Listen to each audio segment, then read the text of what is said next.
The Invisible Caretaker. For 15 years, I had been the one managing Richard's father, George, coordinating his medications, driving him to countless doctor appointments, and ensuring his comfort as Parkinson slowly claimed his independence. The disease had been unforgiving, turning a once vibrant college professor into a man who needed help with the simplest tasks. It wasn't until George passed away that I finally had a moment to breathe. "Let's take that trip to Yellowstone we've been talking about," Richard suggested one evening as we sat on our porch in suburban Minneapolis. Dad always wanted to see it. Excited by the prospect, I threw myself into preparations, researching the best routes, packing appropriate clothing for Wyoming's unpredictable weather, and even preparing sandwiches for the road. The night before our departure, I laid out everything by the door: our luggage, hiking boots, and a small emergency kit. Years of caring for George had made me meticulous. But as we were loading the SUV the next morning, Richard stopped me at the passenger door. "Claire, I think you should sit this one out."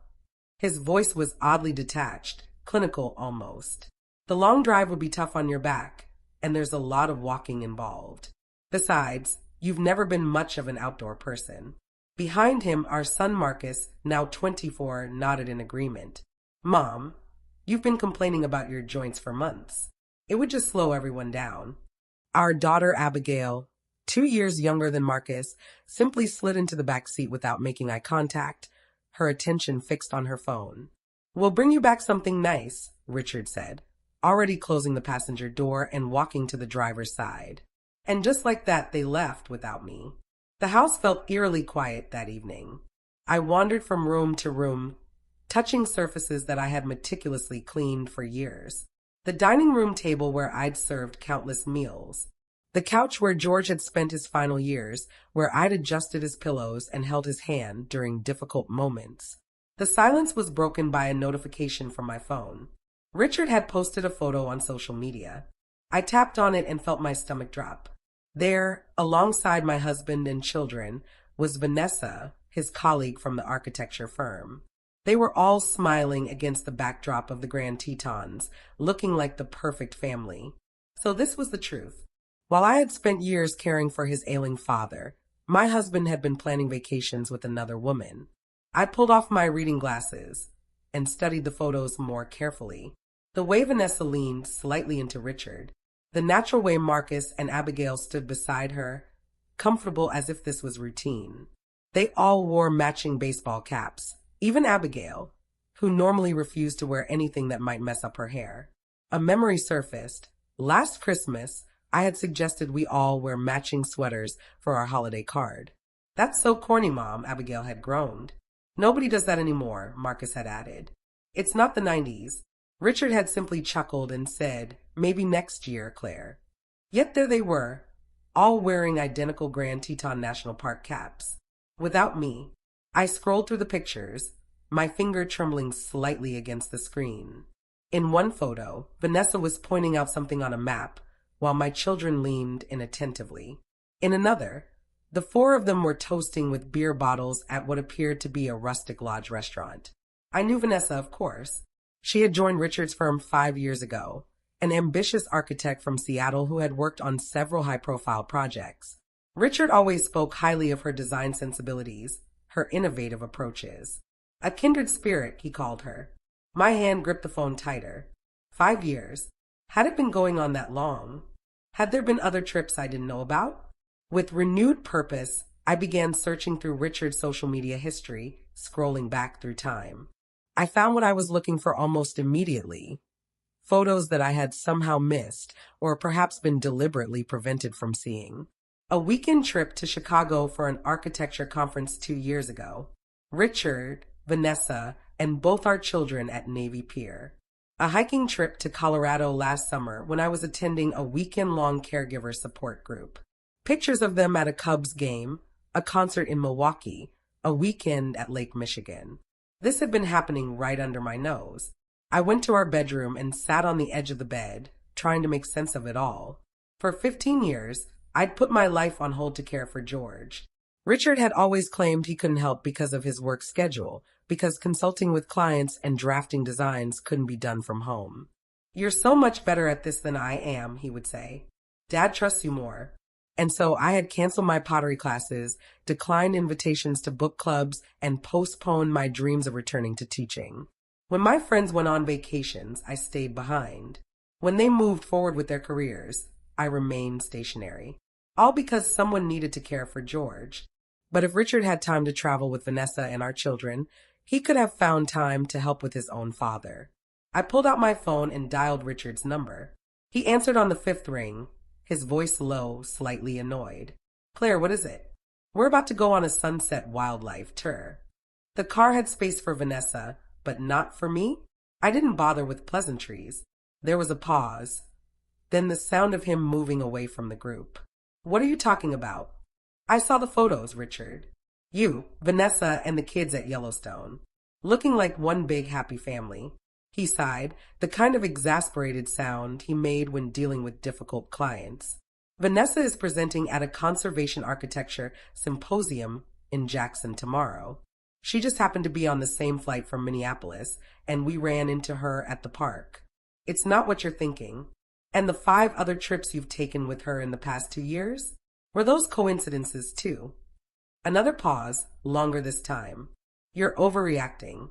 Vanessa is a colleague and friend. The kids like her because she treats them like adults, talks to them about their interests. Stop trying to make this into something it's not. Why didn't you ever tell me about these trips?" "Because I knew you'd react exactly like this," he said, his voice hardening. "Look, I've got to go. We can talk about this when I get back." He hung up before I could respond. Within seconds, my phone buzzed with a text from Marcus. "Mom, please stop hassling Dad. Vanessa got us VIP access to this tour. Her uncle works for the National Park Service. We're just having a good time. Don't make it weird." I stared at my phone in disbelief. When had my son become so dismissive of me? Another text arrived, this one from Abigail. "V has been super nice letting me tag along on her professional trips. I've met so many cool architects and environmental scientists. It's helping me figure out what I want to do after graduation. Please don't mess this up for me. V," they called her V. I set my phone down on the nightstand and lay back on the bed, staring at the ceiling. The fan above rotated slowly, hypnotically, the same way it had for the 23 years we'd lived in this house. I had chosen that fan, installed it myself when Richard was too busy with a big commercial project. How had I ended up here?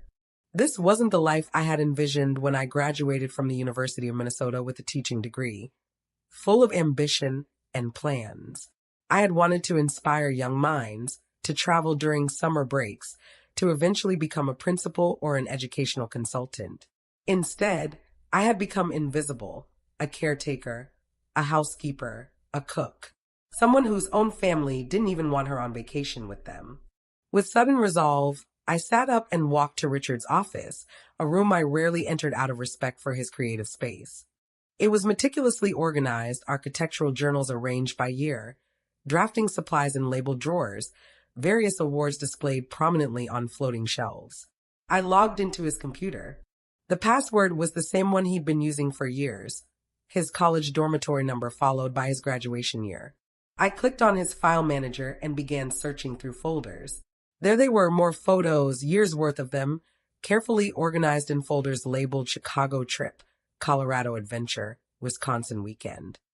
In so many of them, Vanessa was there, standing beside my husband and children, smiling, laughing, belonging. In one folder labeled Lake House Plans, I found something else, a property listing for a modern cabin on Lake Superior.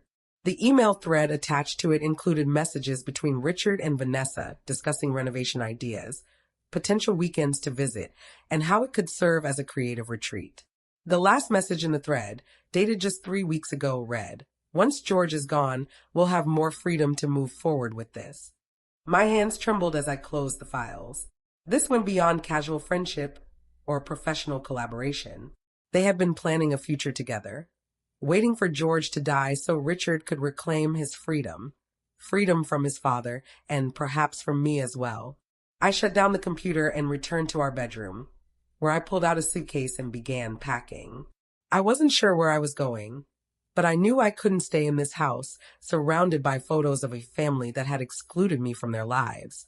As I folded clothes into the suitcase, I caught sight of my reflection in the full-length mirror attached to our closet door. I barely recognized myself. When had the lines around my eyes deepened so dramatically? When had my posture become so hunched, my movements so tentative? I had always been proud of my energy, my vitality. Where had that woman gone? I paused, studying myself more carefully. I was 54, not 84. My life wasn't over. It had just been on pause for too long. I called my sister Janet in Portland, someone I hadn't spoken to in months because I'd been too busy with George's care. "Claire," she answered, surprise in her voice. "Everything okay?" "I need a place to stay for a while," I said, surprised by the steadiness in my voice.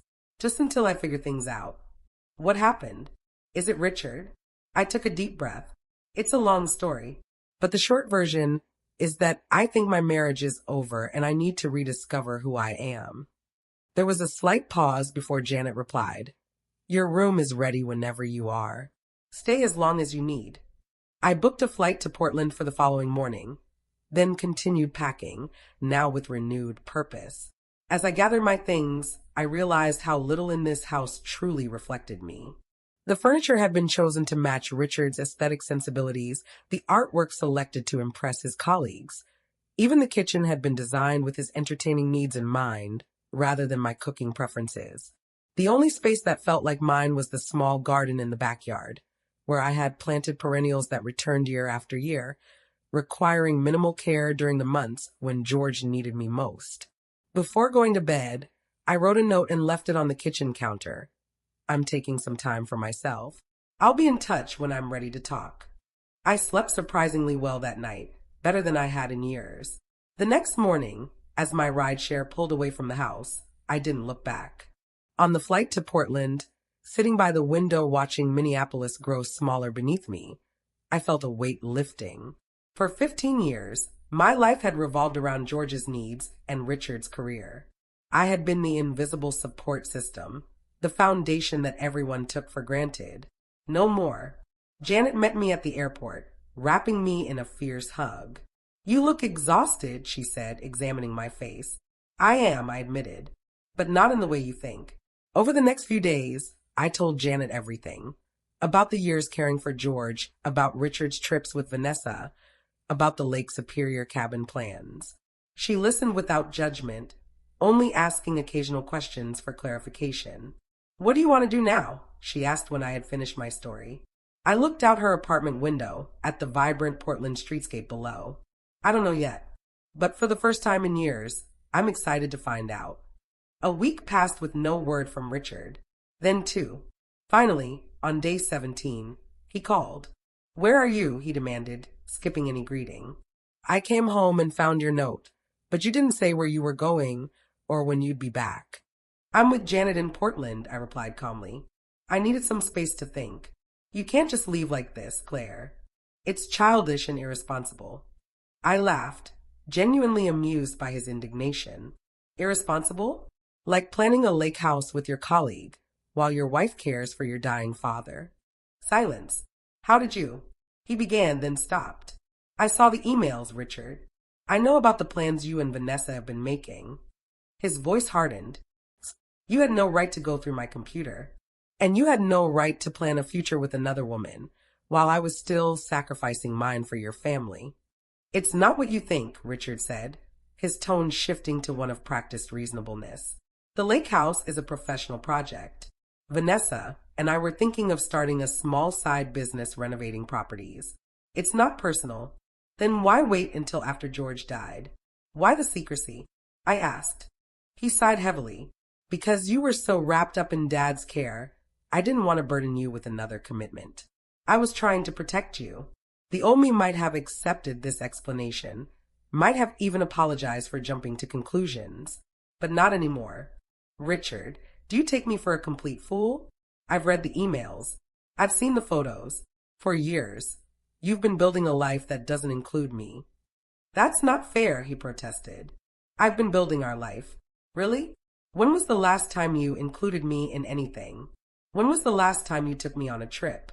When was the last time you introduced me to your colleagues as anything other than my wife, Claire, who's been taking care of my dad? Richard was quiet for a moment. I think you're having some kind of breakdown, he said finally. It's understandable after everything with Dad. Why don't you come home and we can talk about getting you some help? I don't need help, Richard. I need a divorce. The words came out before I had even consciously formed the thought, but as soon as they were spoken, I knew they were right. Divorce? Richard sputtered. Over a misunderstanding about a business venture? Claire, that's ridiculous. It's not about the lake house, I said quietly. It's about 15 years of my life that I'll never get back. It's about you building a relationship with our children that excluded me. It's about the fact that when I finally had a chance to breathe after your father died, your first instinct was to leave me behind again. You're being dramatic, Richard said. Let's talk when you're thinking more clearly. I've never thought more clearly in my life, I replied and ended the call. The next day, I received a barrage of texts from Marcus and Abigail, both clearly having been briefed by their father. Marcus, Mom, Dad told us what's going on. You can't be serious about a divorce. This family needs you. Abigail, please come home, Mom. Dad's a wreck. He says you misunderstood some work stuff with Vanessa. I replied to them both with the same message. I love you, but I need time to figure out what I want for my future. Please respect that. They didn't respond. Janet was supportive throughout, offering her guest room for as long as I needed it. But after a month in Portland, I felt restless. I needed to build something of my own, not just hide in my sister's apartment. What did you want to do before life got in the way? Janet asked one evening as we sat on her balcony, drinking wine and watching the sunset. Teach, I replied without hesitation. I loved being in the classroom. So do it, she said simply. Your license might need updating, but that's doable. At my age, I laughed. Who's going to hire a 54-year-old rookie teacher? Janet refilled my glass. The Claire I knew in college wouldn't have asked that question. She would have already been researching how to make it happen. She was right. When had I become so hesitant, so quick to talk myself out of things? The next morning, I began researching teacher licensure requirements in Oregon. My Minnesota license had lapsed years ago, but with some additional coursework and exams, I could become certified in Oregon. I enrolled in the necessary classes at Portland State University, using some of the money I had transferred from our joint account before leaving Minneapolis. 3 months into my stay in Portland, Richard filed for divorce. His lawyer offered a settlement that was insultingly low, a one-time payment that wouldn't even cover a year's rent in a decent apartment.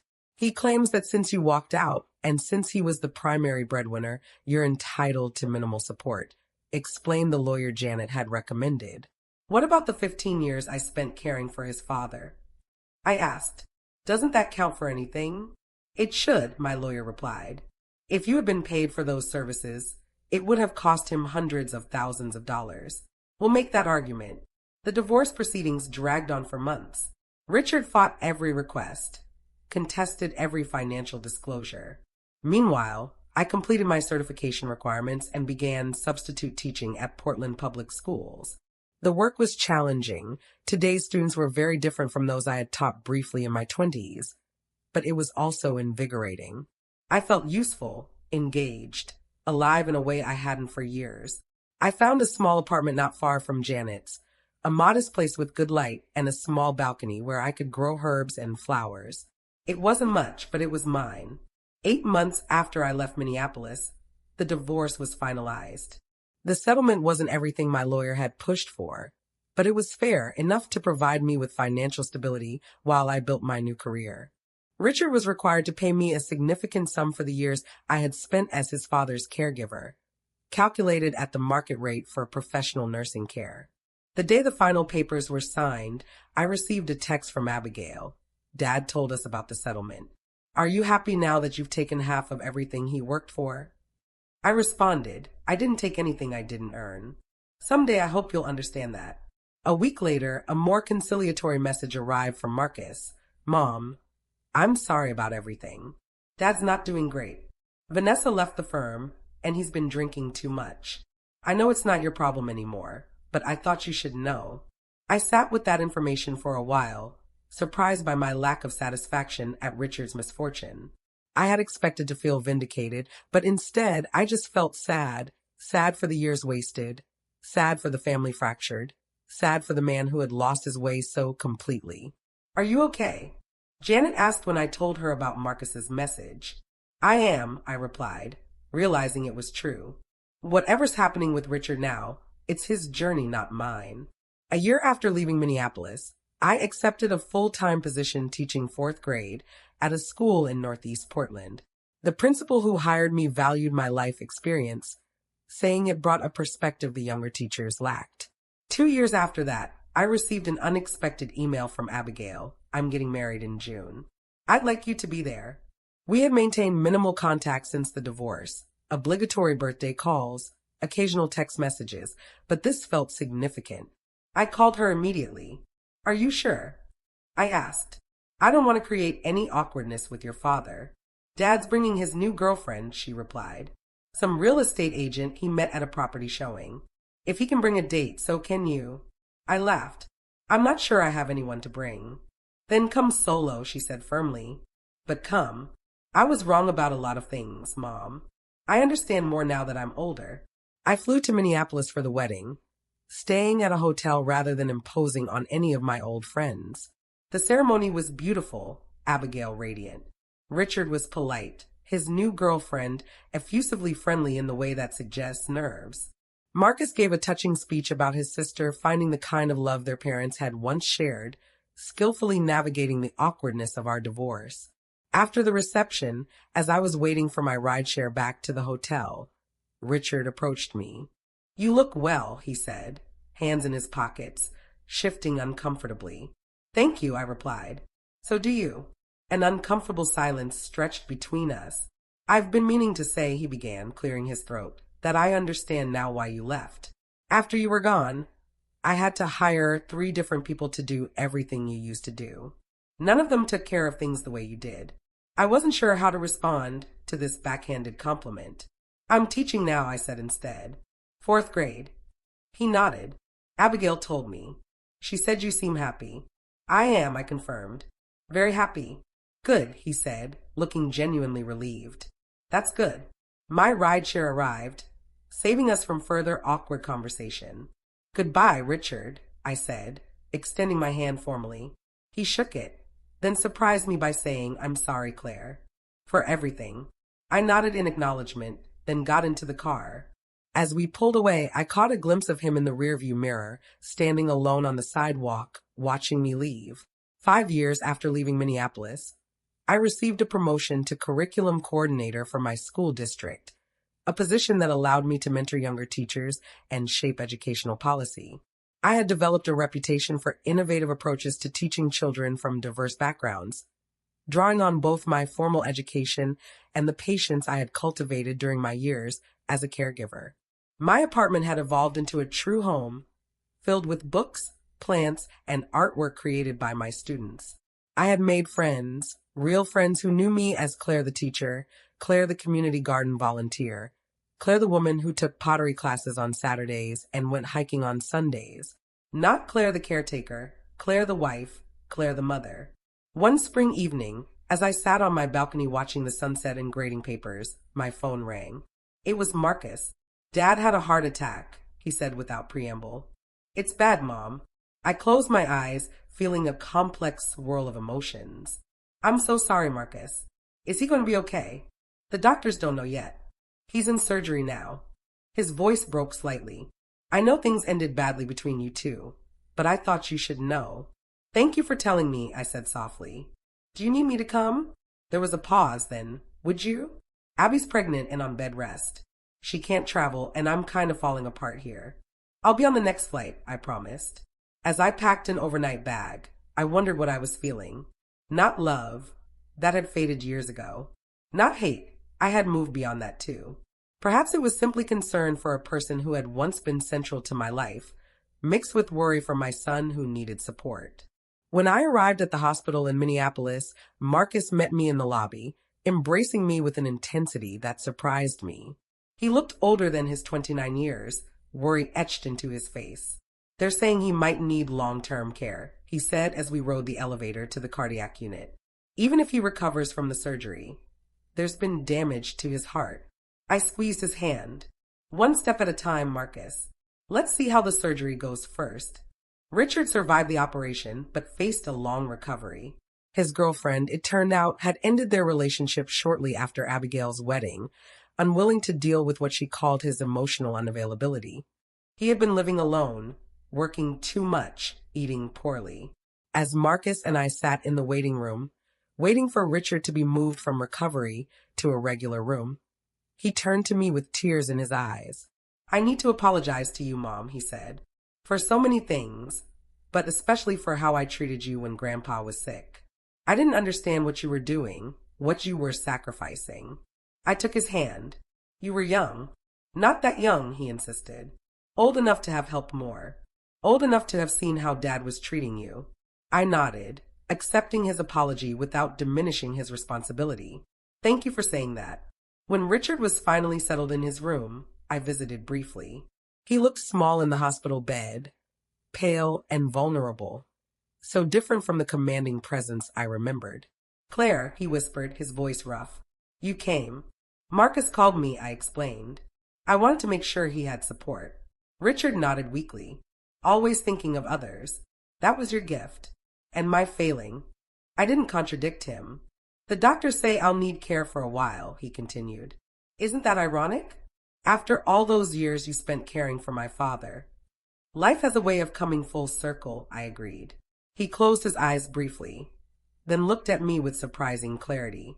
I made so many mistakes, Claire, but my biggest was not seeing your value until you were gone. I wasn't sure how to respond to this deathbed revelation, so I simply said, get some rest, Richard. Focus on getting stronger. I stayed in Minneapolis for a week, helping Marcus coordinate Richard's care and supporting him through the initial crisis. When it was time for me to return to Portland, Richard was stable and moving to a rehabilitation facility. Will you come back? Marcus asked as he drove me to the airport. If you need me, I promised, but not to take over Richard's care.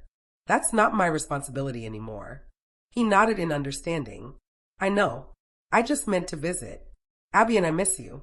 I smiled, touched by his words. I'd like that.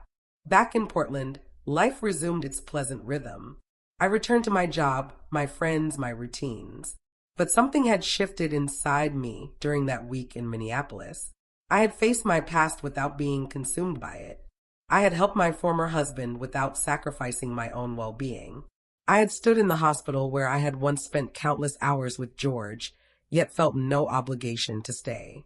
6 months later, I received an invitation to Abigail's baby shower. I flew to Minneapolis again, this time with excitement rather than dread. The gathering was joyful, Abigail glowing with impending motherhood. Dad wanted to come, she told me as we sat together after the other guests had left. I told him this was just for women, but he made me promise to tell you he's doing much better. I'm glad, I said sincerely. She hesitated, then added, he's been seeing a therapist. He says he's trying to understand why he treated you the way he did.